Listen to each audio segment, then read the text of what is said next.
Hello, everyone, and welcome to another episode of Growing Social Now. I'm Barbara Rozgonyi, your host, and today we're going to look at what really happened at BrandSmart in Chicago. I'm excited to report on a day full of fantastic information, reconnection. It was a marketer's dream. And it's the third time I've been to BrandSmart. It is one of the best, if not the best, marketing conferences in the country.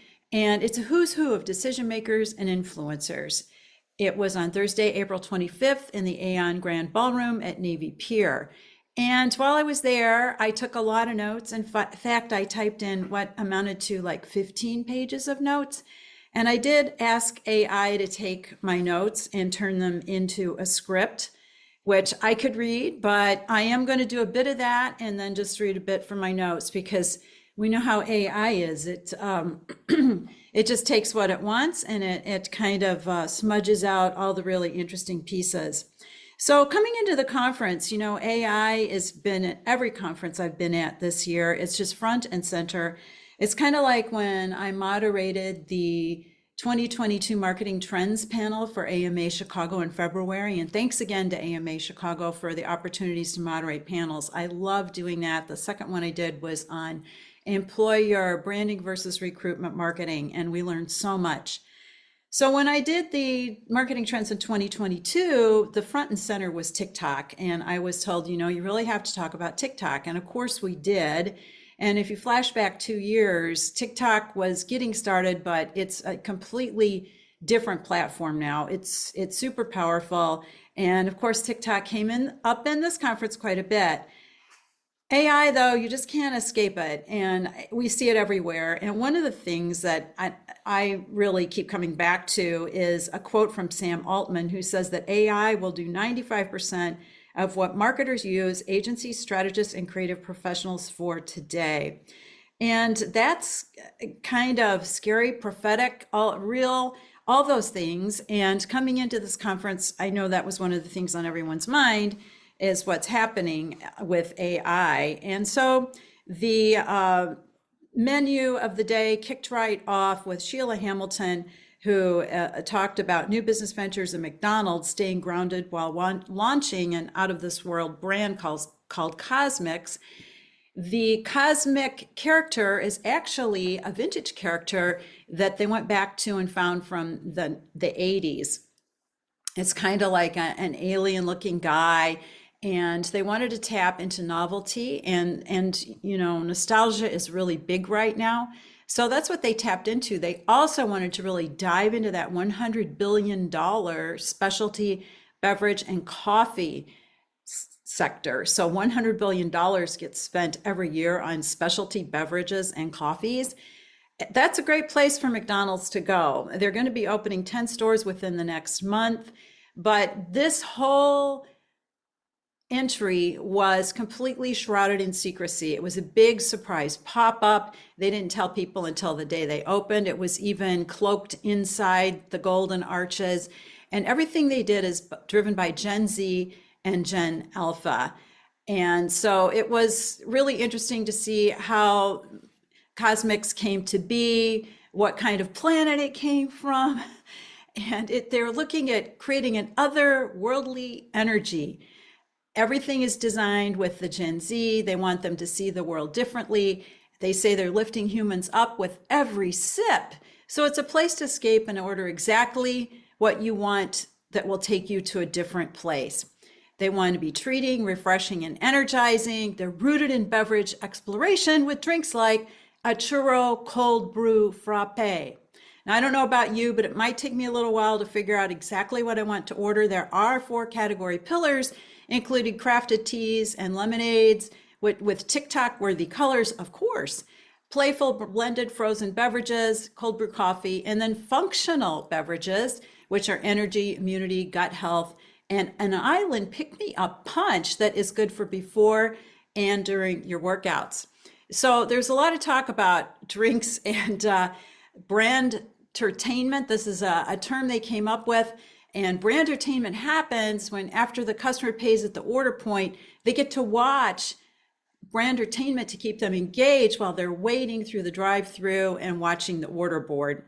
So it's a complete experience, everything from coming in, ordering the drink, watching the brand entertainment, and then when they get the drink, I don't know if they're calling them baristas or what they're calling the servers, but maybe the cosmic stirrers, I don't know. But anyway, they say, have a nice sip. So it's all very exciting. And the grand opening was just jammed. I know I saw on the news how many people were waiting, and they had swag at the grand openings to make it more like walking billboards. One thing they did in Texas is they took it to the sky with a drone show. We saw the video. That was super exciting. And so that was kind of fun. They didn't have any paid influencers, and they were upfront about really how they just made this organic. It was organic content. And Sheila talked a lot about how they might work with paid influencers in the future. And we'll see what they do. It is interesting for a brand that has this amount of money to go in and say, let's see what we can do with as little funds as we have, as little attention as we have, and just put it out there and launch it. So the lesson from this is really let your consumers drive the development, the launch, the marketing, the delivery. So it was really interesting to see what Sheila had to say about that. And if you're in the Chicago area, I know there is a Cosmics in Bolingbrook. So if you get down to Bolingbrook, you can check it out. So AI says the summary is leveraging design thinking and technology can accelerate the journey from concept to execution, even for established brands venturing into new $100 billion territories. Extending a brand into unexpected spaces requires a deep understanding of customer connections and a willingness to challenge conventions. Embracing a test and learn mindset is crucial when launching innovative concepts, as it allows for continuous refinement and improvement of the customer experience. So that was all very interesting, kind of made me thirsty for more. And next up was Jennifer Polk, who's the Chief Marketing and Digital Experience Officer at Feeding America, who talked about embracing AI and maintaining the human touch. So she said that 51% of marketers have used or experimented with Gen AI in their work. She talked about how AI can be like more of a traditional kind of AI or a generative AI. And the generative AI, like language learning models or ChatGPT, is a process where we chat back and forth, and there's more user involvement. The key word with AI is experimentation. And that's what we're all doing with it. We're all trying to figure out what to do with AI. And she said there's a marketing opportunity with utility, productivity, scalability, creativity, and connectivity. It's transforming jobs. Yes, we know. She went over some use cases with CarMax and Boise State. She talked about SEO and email and how AI has been used for that. Traditional AI is used for research, analysis, and marketing automation. Generative AI is used for creative and connective tasks involving more complex processes. She also talked about recognizing the risks, and yes, there are a lot of risks. 39% of marketers don't think they can safely use AI, and it may contribute to a larger carbon footprint. Marketers worry about accuracy, 31% do, 20% don't trust AI, 19% are concerned about skills, 18% are concerned about jobs. So generative AI possibilities also raise the risk of inherent bias and misuse. And I would agree with that. I put in bios of my speakers and my guests on my podcast, and one guest was a VP at a company, but AI completely ignored that and promoted them to becoming a CEO and a founder. And it was really prophetic because that's what happened for this person a few months later. Another person was a CMO, a Chief Marketing Officer, CMO, and ChatGPT demoted them. So you have to read what they say, but it's always fascinating to take a step back and wonder, how did they come up with that? And so you have to evaluate whether or not your organization is ready for AI. I would say that we all are. I did go to a presentation here in Charlotte at Method, and we talked about AI. One of the things to think about is your change management and your process workflows. bringing AI into your organization is going to require change management, and you're going to need a set of guardrails that are going to align with your core values. And you want to consider training your folks for things like to recognize potential inherent bias in AI. And we have to understand the human impact. She gave us an example of if you get a message on LinkedIn that says, "Hi, I hope you're well," that's a guaranteed AI intro from LinkedIn's messaging tool. And you have to make sure that when you use AI, it recognizes your voice. And a lot of times it doesn't. And I've asked AI to use my voice, and sometimes it's so bouncy, I'm like, is that really what I sound like? So maybe it is, but you have to really train AI. She gave an example of how Dove put real beauty before AI, and 1 in 3 women feel pressure to alter their appearance because of what they see online, even when they know it's fake or AI generated. So with Dove's Real Beauty campaign, it was really important for them to focus on real people. She mentioned that by 2025, I think that's next year, it's next year, 90% of the images we see online will be AI generated. I don't know where that statistic came from, and I would say that might be a little bit high, but when you think about every image that you post on Instagram, even personally, a lot of times there's a filter that you use, or you use the camera tool to finesse the image a bit. So maybe that's right. So she said AI is expected to lead to high job churn. 50% of organizations anticipate job growth, while 25% of organizations expect job losses. And we're talking about an AI Bill of Rights here in the United States. I don't know if that's going to happen. I was invited as a journalist to attend an ethics and AI conference in Slovenia, which I didn't go to. It sounded really wonderful. The venue looked great. It's a little bit of a travel investment on that one, but they're doing a lot more in Europe than they are here around AI. Right now, 75% of marketers are planning or using AI. And let's see what AI said about this session. It said, as AI becomes more prevalent in marketing, it is essential to recognize and address potential biases to prevent perpetuating harmful stereotypes or discrimination. Over half of marketers, 51%, have used or experimented with generative AI in their work.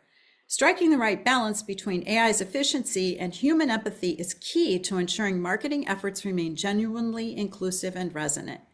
Investing in training and establishing clear guidelines for AI usage can help organizations leverage the technology while upholding their core values and ethical principles.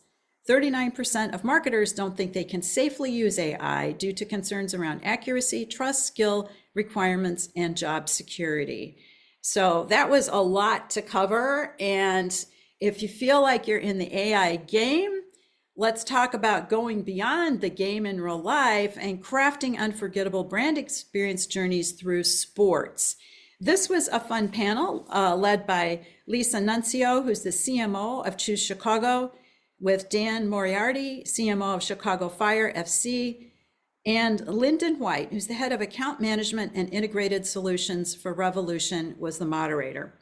So this was a fascinating panel. I love Chicago, and it's fun to go back. Choose Chicago is, of course, the organization that really promotes Chicago. And this was kind of like a bounce around, back and forth. And so what I'm going to do is just, again, read my notes and read the highlights. So one of the things Choose Chicago talked about with Lisa was the Mag Mile Lights Parade. And if you've been to the Mag Mile Lights Parade, it's right, I think it's like the weekend before Thanksgiving. And so they invited global influencers onto the float who had over 1 million followers or more to live stream their experiences. So that's one way they got some attention with that. But she said random things can influence someone's decision on whether or not to go. And for example, Dan with Chicago Fire talked about that more. He said their job is to improve the experience, and it's limited for them because they play in a stadium that's owned by the Chicago Park District, and it's really the home of the Chicago Bears. So there's only so much they can do, and you can't influence every moment of the experience.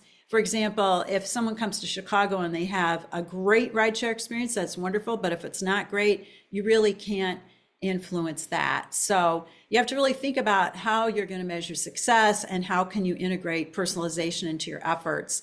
And one of the things too Chicago looks at is a Future is Next survey that's done every 2 years. So they use different tools to measure connection in ways that people have the Chicago experience, more like locals do. And so one of the things they try to do is to get people to think like a local when they come to Chicago. Chicago Fire has a lot of reach in Chicago. They have 17 home games, and one of their biggest programs is for recreational soccer for youth and adults. They're looking at raising their element of personalization to go in different avenues to reach people like season ticket holders. They might have a customized benefits program with options for families if you're using your tickets for business, or maybe you're a diehard fan where you want to go behind the scenes to access the players or have more entertainment value. So they want to give people more options to self-select. And it's kind of like choose your own venture. So they ask, how would you identify the ideal Chicago experience? And Lisa said, there's a lot of generational experiences. The places you went when you were growing up, some of them aren't there anymore. And I know I took a stroll through Marshall Fields, which is now known as Macy's on State Street. If I can do that almost every time in Chicago, I do. And I went up to the 7th floor and it was dead. It was just, there was no one there. The food court is only open during lunch. I get that, but the Walnut Room, no problem getting a table. So that's a difference. And then there are a lot of places that are alive and lit up, and I'm sure that place is alive and lit up on the weekend. So, there's a lot of evolution and transformation in the neighborhoods. And they talked about checking out all the different neighborhoods like Pilsen and Chinatown, and really getting to know the people who live there. And that's what I love. We have 3 adult children who live in Chicago. So we've got Lakeview, we've got Logan Square, and Wicker Park and Irving Park. So those are the neighborhoods I kind of float around and look at when I'm in Chicago. Oh, and then also we have Streeterville. We have a cousin who lives there. So the neighborhoods in Chicago are really, really fun. People do stereotype Chicago as being gritty. There's a lot of hustle, dirt and grime. There's a reputation for being awful in the winter, but it is one of the best sports towns in the world with great food. Summer is absolutely sparkling, and there's a real cultural depth to Chicago that you can't get anywhere else. This is what the panelists said, but I agree 100%. You may not know that Choose Chicago did bring this up, but for the past 7 years in a row, Chicago has been named the #1 large city by Condé Nast. And so they asked us to talk about that, brag about it. And people might not know that Chicago is a welcoming city for LGBTQ+, or that house music was born in Chicago, or that skyscrapers started here. There's a lot of stuff that Chicago's known for. So they ask us to brag about the city you live in more and to brag about it to people around the world. Although I don't live in Chicago anymore, it is my second city, and I'm kind of bragging about it, I think, with this podcast. So let's see what AI had to say about this. It said that sports experiences are redefining brand engagement by creating immersive experiences that transcend the game itself. Building dynamic brand experiences requires a deep understanding of fan motivations, expectations, and emotional connections. Personalization and attention to every touch point of the fan journey, or I would say travelers or tourist journey, are crucial for crafting memorable and impactful brand experiences. So that was a fun one. And next up, we're talking about emotions and fun, was Dr. Christian Aloma, who's the founder and CEO at Threadline, who talked about branding in the narrative economy, the psychology of consumer experiences. Now, this is something I was really interested in because I love psychology, self-development, all that kind of stuff. But I really like the psychology of the consumer because I feel like as a marketer, we have to understand why people want to have a relationship with our brand.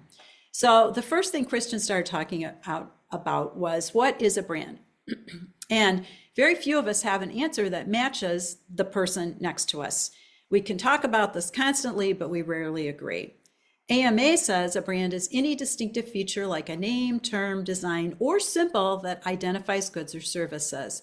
You know it when you see one. Brands are trusted, loved, loyal, satisfied, and supported. They can be passionate. You can be passionate about a brand. You can long for the brand.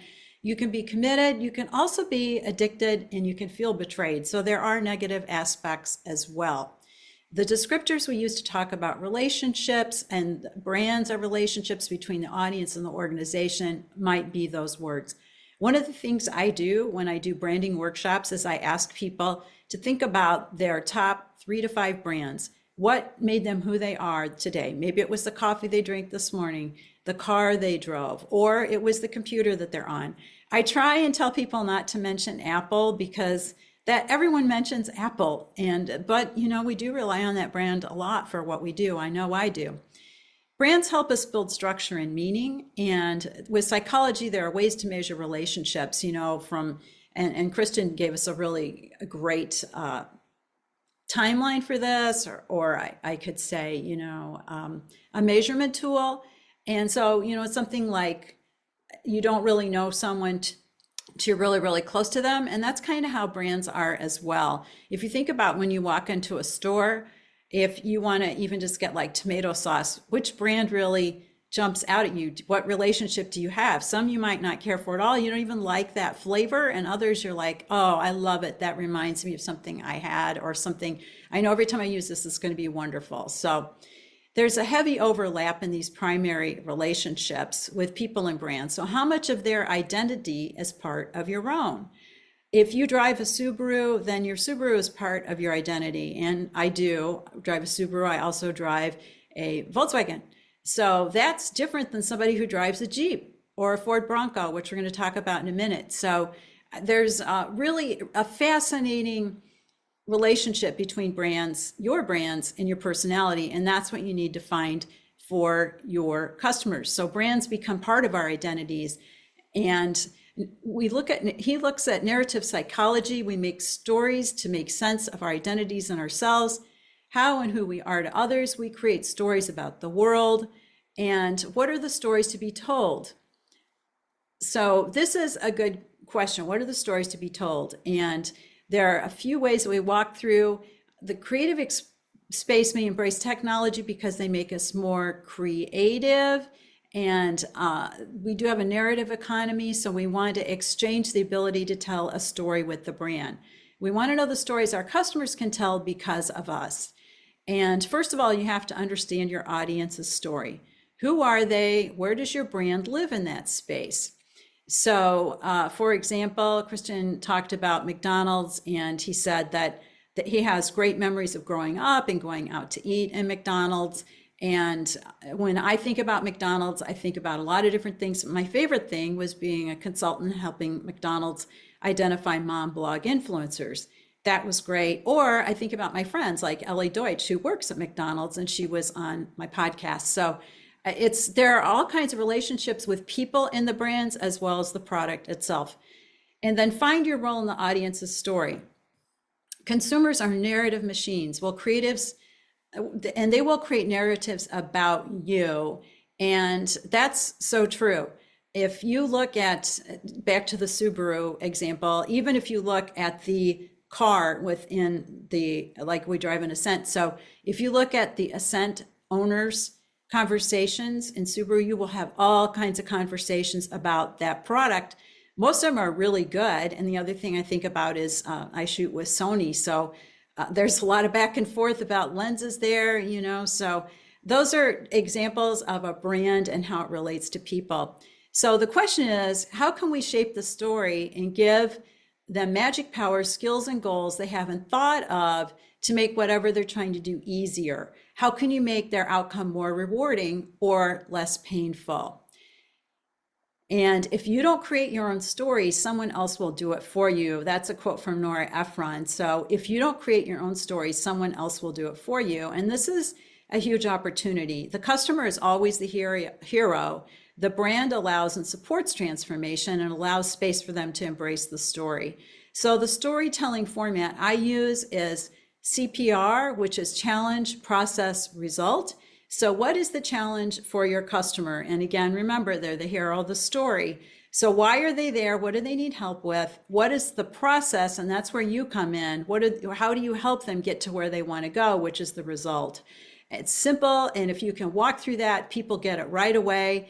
And it's something that could even help you with your marketing content, because challenge, process, result, and you can communicate in the language of your customers. So you want to allow space for them to embrace the story. And the greatest impact on people's emotional and mental health comes from marketers' decisions. Christian said this, and so let me say this again. He said that we have a big responsibility because marketers have the greatest impact on people's emotional and mental health based on our decisions. We're in their pockets, we're in their mental health, and that's a big step up responsibility. I know when I worked with Bosch Power Tools, we were really responsible for helping people not only choose a tool, but understand how they could do their work better. And so really you are becoming a partner. You want to commit to recognize that we can shape their stories for the better. And indicators brand should mind to get to heart of the story are tools like social listening, qualitative market research. Are they talking about us? What are they saying? And you can go to communities. Reddit is a great place. You can go get a tool like BrandWatch and just really monitor those conversations. There might be something really going wrong or right that you're completely missing if you don't monitor it. So you can scale the kinds of relationships you have from like friends and neighbors to really close relationships. And you need to find out, where does your brand fit and how much permission do you need to go deeper? So for example, he gave a chip brand can be a friend at a celebration, and phones are part of our lives. And there's an opportunity to go deeper with the phone. So I also mentioned trust, and Edelman Trusts says that companies with trust perform better, and that's kind of a no-brainer. So the more people trust you, the more your company will perform better. And the way to do that is to really understand the psychology and be a powerful presence that brings a customer into an organization to really make themselves more of a hero and understand their people too. So let's see what AI said about this session. It said, consumer brand relationships have evolved into complex narratives that shape identities and experiences. Brands must understand their role in the audience's personal stories and strive to integrate in a meaningful and authentic way. Leveraging narrative psychology principles can help marketers craft brand experiences that resonate deeply and become part of consumers' lived experiences. So what a great session. It was really interesting, and I love the storytelling on that. Next up was Ask Me Anything. And this was another panel I was looking forward to because everything was open. The way we asked questions was via the Slack channel, which I thought was okay. The questions were read. We didn't know who asked them. It's nice to have someone come up and ask a question, but sometimes people can go on and on and on, or they don't have a question. Maybe they have 4 questions. So there is some beauty in having it go through the Slack channel. I also like, if you want to engage audience, using a tool where people can vote on questions. That's been kind of fun. And whatever you do, though, it's really great to include a panel like Ask Me Anything. And Shannon Lee was the moderator. She's the Senior VP of Creative at Studio North, also a former AMA Chicago president. Lindsay Gash is the Creative Innovative Lead NA agency at Meta. Pepper Miller is the president of the Hunter Miller Group, and Andy Crestodina is the co-founder and CMO of Orbit Media Studios. So super smart panel for Ask Me Anything. And so my notes here are just answers to questions. And the first question out was, what is the biggest mistake in B2B marketing? Which was a good question because a lot of what we covered was more around D2C. And so Andy Crestodina said, the biggest mistake is, what is the true story in the life of the person on your website right now? Is your site where they need to be? Are you answering the visitor's unmet need on your pages? How could you add data, statistics, awards, or anything to make it more relevant? He said your service page should go deep and answer every question. And probably the best quote of the entire conference was, shorties don't win.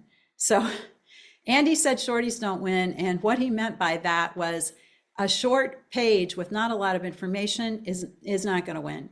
Every click on your website is navigation and segmentation. So you need to really have a website that is responsive to the person who's reading it right now. I would say that was for B2B marketing. I would say it's probably true for all marketing. So the next question was, what are the biggest challenges in marketing today? And Pepper talked about making sure that you look through the lens of Black and ethnic consumers, and not investing in inclusion is a big mistake. Dismantling of inclusion is dismantling innovation. When you lead with ethic insights, you understand needs that can be universal opportunities. You want to rally around real versus invented inclusion. Andy mentioned inclusion for hiring to attract the best talent. And Lauren said, new ways to approach briefs and how lack of inclusion can make sure the process is inclusive. So if you have a brief out, make sure that you have something in there about inclusion. And Shannon said, understand your audiences and bring them something new. That's one of the biggest challenges in marketing. She said, make sure you're breaking through. Then the next question was, will AI kill SEO and will search platforms go away? Which is a good question. And Andy said, the future for website traffic will go down, and we do need to think about how will we get AI to mention us so we can put a lot of content marketing on the internet, and we might even be looking at AI PR. I already see this, because if you ask for like top thought leaders in an industry, it will come back with the top ones that are housed within the system. And so if you're not on there, it's something you need to work on. So I do feel like we have to shift away from search engine marketing to really think about AI PR. Pepper talked about the association of the algorithms with AI. So for instance, she talked about the word woke, which was generated by Black people in the 20s and 30s as a way to keep raising our voices, as coming up with a different definition of woke. You have to pay more attention to validate the perceptions. And Andy said you have to assume AI is biased and incorrect. It's the job of the human to look at the source and dig deeper. And then Lauren said, refer to them. Lauren said the need for human insight is critical with AI. Oh, Lindsay, I'm sorry. I've been calling you Lauren. It's Lindsay. The need for human insight is critical with AI, and it's a strategic role that can only come from a human. The next question was, is creator marketing the same as influencer marketing? And I did go to the Creator Economy Expo in 2022, and we were all creators. And really, that's what brands are looking for, is they're looking for creators. An influencer, it's the two terms can be interchangeable, but let's see what the panelists said. So Lindsay said, at Meta, they refer to them as creators because it encompasses more of what they do. Storytellers for brand, production, experts, they understand the platform so well, they're the best and the brightest. Pepper said creators have more association with content. Influencers are more focused on a particular segment. And let's see, what's your number one piece of advice? Use influencers for what they're best at with creation and let them understand you. So, and push them to do what they do best. So if you have someone who's super great with short videos on TikTok, that's probably not the person that you want to be doing your LinkedIn thought leadership articles. Is research worth the investment? Pepper said another barrier is not doing enough designated research with various segments.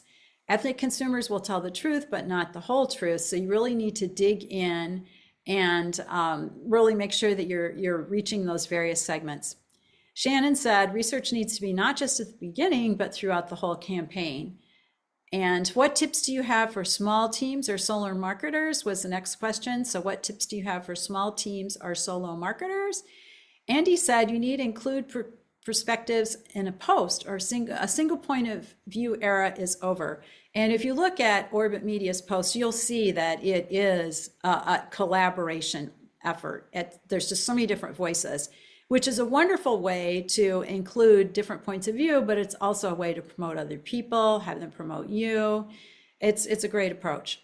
The next thing Andy mentioned is visuals. They need to see something interesting. And if you look at his post, same thing, and I should say not his post, I should say the collective's post, you'll always see interesting visuals. You need to have a strong point of view. AI has no point of view, or even friends, I would say that. The biggest lesson is that if you 10 times the effort, you'll get 100 times the results. So that's all great, and it's something to try. So, think about who you can collaborate, how you can have more visuals. What is your real point of view? I mean, you don't want to be just like basic. You want to have one side or another, and you want to have friends. So it's really good. So Lindsay said you need to test. So lo-fi content is well-crafted content. So she really put the emphasis on, it doesn't need to be polished, but there's lots of content that can perform really well if it's lo-fi. So I think having really high value production content is something that holds people back, and that's not really necessary. Shannon said consistency and vitals is key, which is a really good point. If you look at someone's Instagram feed or a brand's Instagram feed or wherever they are, I like Instagram because you see the whole grid.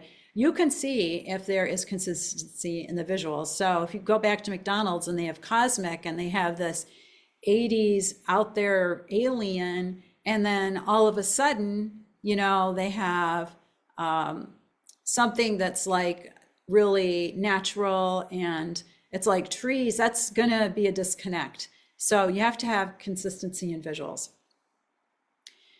Next question was, how do each of you use AI, or how do you see it changing your work? Shannon said, you're going to be left behind if you're not using it already. So they use it for writing, brainstorming, and designer storyboards. Pepper says it can help polish presentations and language. But if those aren't your words, you have to make sure there's some continuity there.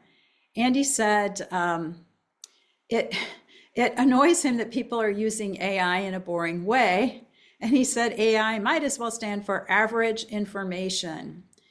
He said start with persona and spend the money to upgrade. It's about $20 a month, which is the price of 2 cocktails. And ask it to draw charts and start with a personal prompt. Ask for ideas, ask for presentation. You can upload your homepage and ask it to match your persona.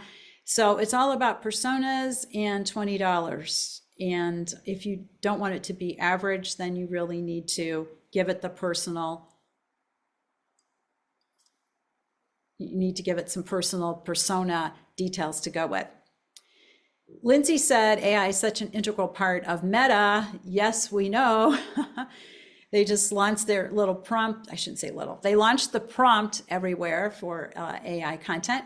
And 30% of the content on Facebook is AI recommended, and over 50% on Instagram is recommended. So it's supposed to be helpful with efficiency. AI can help with brevity. And for her, it's if there's something that you need to do at the end of the day that's creative, it really helps organize and just give some fresh thoughts. So that was that panel. Let's see how AI wrapped up Ask Me Anything. Diversity and inclusion should be woven into every aspect of the marketing process, from ideation to execution, to ensure authentic representation and resonance.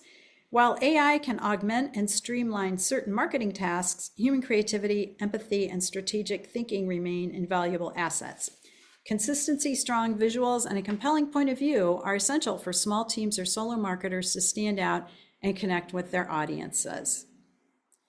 So the next one was Claire's, and how exciting was that? Megan Hurley, who's the Vice President of Global Brand Marketing at Claire's, talked about innovation as creativity. I love that title, Innovation as Creativity. And Claire's, to most of us, is a mall store. They are moving more and more into doing different things, which is what she talked about, and that's been a bit of a challenge. And they're creating a bold new look with vibrancy and a meaningful brand purpose. So when we talked about visuals, their visuals are really bold. The makeup is really colorful, exciting. People are really interested in telling the Claire story. So they introduced Pierced by Claire's. If you ask people, where'd you get your piercings? I know the first piercing is usually at Claire's. We took our daughter to the mall and we went to Claire's. And they really wanted to inject some creativity into this. So they worked with Niccolo Formicelli, who designed Lady Gaga's meat dress. And Nicola helped them find out where to show up in the creative space. And they developed a Paris store opening with no signage. And they kind of hit it. They had this really beautiful curtain on the front, and they had a huge opening party during Paris Fashion Week. In fact, they were one of the top parties. People really wanted them to win. And I guess it was kind of surprising because Claire's is not luxury, designer, high investment merchandise, but it was really fun and new and fresh and innovative. So they really won over Paris Fashion Week. They've also come up with Roblox Shimmerville, which was launched in the metaverse, and they're doing some fun deals with Sony and Imagine. In 2024, which is this year, they turned the mic over to the consumer, and Meet the Most is their Claire's collab. And so what they did is they put out a call. They're not professional models, but they are kids who are helping them with product design, and they're working with them to speak to the consumer, and they represent so much confidence. How do you get internal stakeholders to buy in? Somebody asked, and it really comes down to exposure to the consumer. So when you see these Claire's collab videos, their confidence just oozes off the screen. And she says, coming from the voice of Gen Z makes this all a little easier. It brings in the consumer to speak and talk about. So the most challenging thing they worked on was moving from mall to brand. And there's a lot of budget that's meant for signage. And having worked for a Fortune 100 retailer in marketing and PR, yeah, I mean, I cannot believe how much signage was sent out to every store every week. And it has to be changed out a lot, but that's a lot of money. So the most rewarding thing, so they're shifting that. And she said the most rewarding thing is she's totally obsessed with this generation. They're fascinating. The way they look at prom is very different in a way that's not rebellious. It's a kind way of saying, if you say, this is what we did our prom, they might say, well, this is us and that was you. So very respectful, not rebellious. It made me really just want to hang out with a bunch of Gen Z and alphas. Someone asked what channels work best for you. TikTok, yes, of course, no surprises there. And Instagram for millennial parents. And someone asked about how do you ensure inclusivity so that you connect with diverse populations and make sure they're represented. And with this group that they put together, the collab, it hits on all the points of inclusivity and diversity with interests, backgrounds. It's really, it's fun to watch. And the open call brought in a lot of diverse backgrounds and talents. And one thing they're working on is Hello Kitty's birthday. Hello Kitty is going to be 50 this year, so they're working on a collab like that. One thing that did slip into Megan's presentation was a slide about how PR really helped with this. And I think it was something like 11 billion impressions. It's a marketing conference, but I think PR needs to move more to the front. So let's see what AI said. Nurturing creativity, embracing bold ideas can transform a brand from a familiar presence to a global icon. Successful innovation often involves redefining a brand's purpose and fostering a culture that celebrates imagination and experimentation. Collaborating with consumers, especially younger generations like Gen Z and Gen Alpha, can provide valuable insights and spark fresh perspectives that fuel creative breakthroughs. So this has been a very, very long podcast, probably the longest one I've ever done. We have 2 more sections to go. And I would like to just say again, thank you to all the speakers. Thank you to AMA Chicago. I apologize. These are from my notes if there are any inconsistencies. I think is pretty accurate. Also, kudos to Leslie Marshall, who was the MC and did a fantastic job, and to Chris McGuire, who did the Cahoots sessions and gave away all kinds of money. That was great. And also to Bonnie Mesa, who is the executive director for AMA Chicago, for always being so welcoming. So let's move on to Ford's Bronco Boost. Generative AI's marketing journey goes from 0 to 60. And I gotta say, I got up close and personal to a Bronco at the Charlotte Auto Show, which is nothing like the Chicago Auto Show. Still fun, actually probably more accessible because it's not that big, but it was fun. And it was fun to pose with the Bronco and just look at it. What I didn't understand is the Bronco has a lot of different varieties. I mean, I've seen around town, but we went to the Outer Banks and there is a spot where you can pull over, let the air out of your tires to 20 pounds PSI. And so then you can drive on the beach. So we were going to do it, but we didn't have a tire gauge, so we didn't do it. But I did talk to these two women who had a new Bronco, and it was shiny, and I loved the top on it. And I said, wow, this is so cool. I love your truck. And they said, well, we bought this just so we could drive on the beach at the Outer Banks. I think it was an Outer Banks model. And we talked for about 15 or 20 minutes, but just the love for this vehicle was, I wanted to get one. It was just, and so it's a very exciting brand. And as marketers, there's lots of customization and build for plates, brands, and ads. And on this panel, we had Joe Gribsby, who was the panel moderator, VML, Jen Swanstrom, who is U.S. Retail and Shopper Marketing Manager, Ford Motor Company, Chris Scurro, VP Director of Business, Digital Business at Platforms, Ford at GTB, and David Chan, Digital Strategist, Ford at GTB. So a lot of folks, a lot of slides, and so let's dive right in. So they talked about photo shoots are customizable but not scalable. And so if you did have a photo shoot of a Bronco at the Outer Banks or in the mountains, you know, that would be absolutely wonderful. But there are a lot of different varieties of the model, a lot of different colors, different levels, or trim levels, I should say. It's not scalable. So they could use stock photography, which is scalable and speedy, but it's not customizable. So AI is very helpful, and it can help them generate up to 300,000 different ad variations. It has the scale, speed, customization, and cost. But there is a learning curve. They're having to train people internally. They have to figure out the legalities. Ford is protective of their IP, and they want to make sure the content is licensed to be used in perpetuity. So AI right now is treated as a place to learn. Results have been promising. They've seen lots of boosts in metrics. One is a click-through rate, 20% increase in time saving for creative development. And some of the things that they've learned AI can do well and not so well is if you train the model consistently, that's pretty good, but it can't always spell correctly. For example, try as they might, they could not get AI to spell move, M-O-V-E, correctly. So how do they socialize AI within the agencies? They have to show their creatives that it's something, not something to be afraid of. They're just getting to people to understand the how and the why.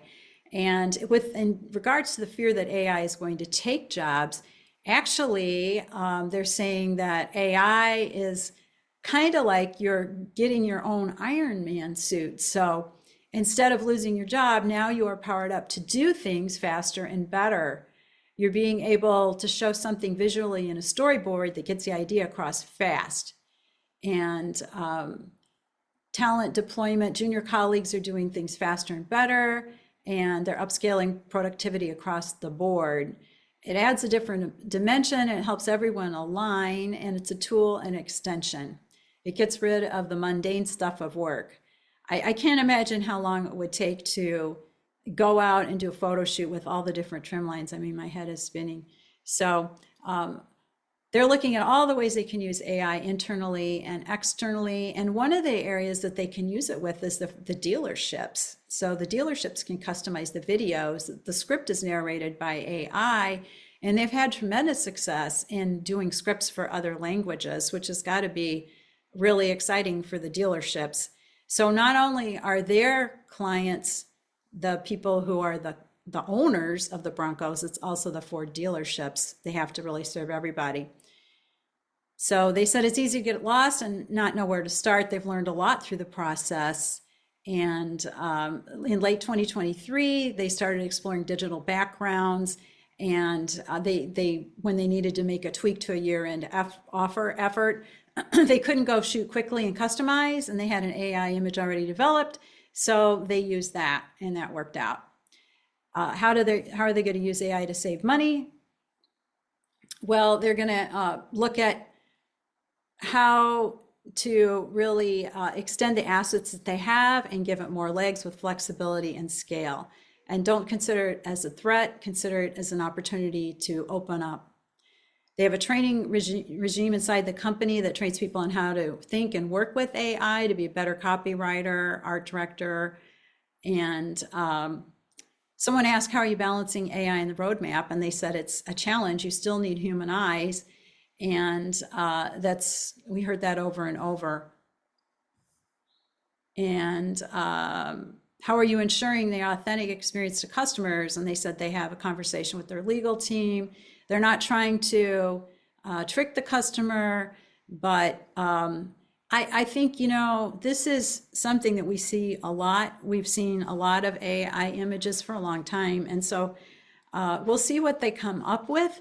But I'm sure with all the creative people, they're going to do it exactly right. So here's what the AI had to say, the AI summary had to say about this panel. Generative AI can be a powerful tool for creating customized visual assets, enhancing operational efficiency in marketing campaigns. Ford saw a 20% increase in click-through rates and a 15% cost savings using AI for creative development. Implementing AI solutions requires a willingness to experiment, learn from challenges, and continuously refine the approach. Measuring and analyzing the impact of AI and performance metrics is crucial for understanding its true potential and optimizing its usage. So true. So that was a really great panel, and it was fun to see all the visuals and made me really want to get in a Bronco and drive it around. So closing out the day was Jennifer Wesley, who is the Managing Director of Talent Strategy and Development at Google, who talked about architecting your future. So what a send-off. Jennifer talked about how she was going to take a leave from work, and it was called a careers leave, and it was called the care leave, and she typed in careers instead. And at that moment, she realized that care is at the core of careers. And care is at the root of everything you do in your career. One thing I love that she said is we are not in an era of change. We are in a change of eras. We are not in an era of change. We are in a change of eras. That's so true. So that requires a different look at who we are. And we all went through COVID and 2022, 2020 COVID, 2022, things started getting back to normal. 2023, we thought, oh, it's going to be a new normal. And then boom, generative AI dropped. And this is the context of how we are architecting our careers. We've gone from playing Candyland to Chutes and Ladders. So now we're really playing Dungeons and Dragons, where everyone has a character with strengths and weaknesses and no one wins. And she talked about 60% of all new jobs will require skills that only 20% of the workforce possesses. So we're moving through an increasing, multi-directional, flexible, and expansive set of ever-evolving skills.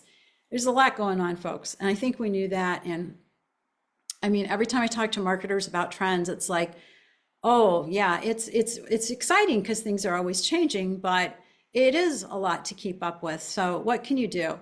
And Jennifer talked about reflecting on your values and purpose, ideation of multiple futures, and inventory your knowledge, skills, and mindsets. So to reflect on your values and purpose, she recommended getting a deck from Amazon with 52 values. You sort the cards into two piles, one pile that resonates and one pile that does not. And then in 2 minutes, you go from 26 to 13, in 2 minutes down to 6, and in 36 seconds from 6 to 4. So within about, I don't know, what is it, about 5 or 6 minutes, you have your 4 core values. She said values change and they need to be reevaluated every 5 years. And you find out what the things are that really matter to you and how does that translate to your career. She talked a lot about growth, and she said growth comes from experiences, projects, and she said you need to hold tight to your purpose and play loose with tactics. So hold tight to your purpose and play loose with tactics. You have to be open and agile. And when you look at multiple futures, you can look at them on a spectrum from low risk to high risk. Careful, care more, and carefree are the 3 different ways she mentioned. So care, C-A-R-E, dash full, care, C-A-R-E, dash more, and care dash free, from low risk to high risk. And we should be allowed to do whatever makes you feel truly fulfilled. One of the ways to figure out what your multiple futures might be is to design and test experiments around the options. And she recommends doing a $5, 5 people, 5-day experiment that's low risk, easy to set up to learn, and not to really answer questions. I mean, not to really give you the final answer, but to really explore. So what it might look like is talking to people who are doing the thing you might do, take a class on the thing you might do, talk to a mentor or coach, or spend a day shadowing. You can also ask people who know you best if it's a good fit. You can try the thing in a low risk way, and you can write all your results up and send it to someone.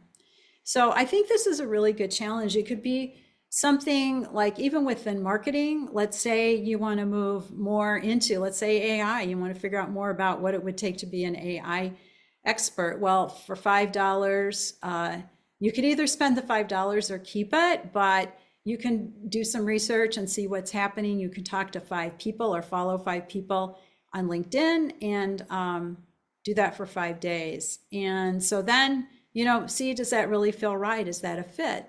And I think if you did this for multiple futures, if you pick like your top 3 to 5, the one that you really want to follow would pop up. So this is all designed to help you search inside of yourself. And for 4 years, Jennifer ran a sales enablement team, and now she is 4 years later in HR, she's the head of talent for 2 business units. She said that, we're pretty good at where we are for about 4 years, and then we start to get an itch, and it's time to think about doing something different. And that used to be 4 years, but now it might only be 1 or 2 with the way marketing is changing. So how do we create and test our possible selves? We bring them to life by doing new things, making new connections, and retelling our stories, which is really important. You need to think about this. If you are shifting and you're in a different career, I know I used to do a lot of work in the medical field, and I did a lot of writing, about heart functions, things like that. And so people really thought I was a medical writer, and I was for a while, but that I'm not anymore, so you need to really update your story. She gave this quote from John Maxwell: change is inevitable, growth is intentional. And what you learn about and care about are the things that move you forward. So she said there's not a set of time you should be doing the same thing, but if you start to feel like you don't have the same spark that you used to, you might need a revolution within your own career and yourself to be much more agile and more fulfilled. So let's see how AI summarized this session. In an era of constant change, career development requires ambidextery, agility, and a keen understanding of one's values and purpose. 60% of all new jobs in the 21st century will require skills that only 20% of the workforce currently possesses. Embracing a growth mindset and actively exploring possible selves through experimentation and continuous learning can pave the way for a fulfilling and meaningful career journey. Crafting an aspirational North Star can provide guidance and direction as marketers navigate the ever-evolving professional landscape. Good summary, thank you. I use Claude AI for this, and I would just like to thank you all for listening. I can't believe it, it's my longest podcast ever. But just to summarize, the BrandSmart 2024 conference in Chicago, sponsored by AMA Chicago, is a true celebration of marketing's boundless potential. As the industry continues to evolve at breakneck speed, the insights and strategies shared by these remarkable speakers will undoubtedly shape the way we approach brand experiences, consumer connections, and professional growth. The challenge is to embrace the spirit of innovation, stay curious, and dare to challenge conventions. The future of marketing truly belongs to those who fearlessly pave their own paths. Well, thank you so much for staying tuned. This is Barbara Rozgonyi, and what a wonderful, wonderful way to look at the future of marketing with BrandSmart. And thanks again to AMA Chicago. I wish you all well, and I look forward to hearing what you thought of the notes and staying connected. Remember to subscribe and listen wherever you like to get your podcast, and also on YouTube. This podcast is brought to you by Corey West Media. Thanks.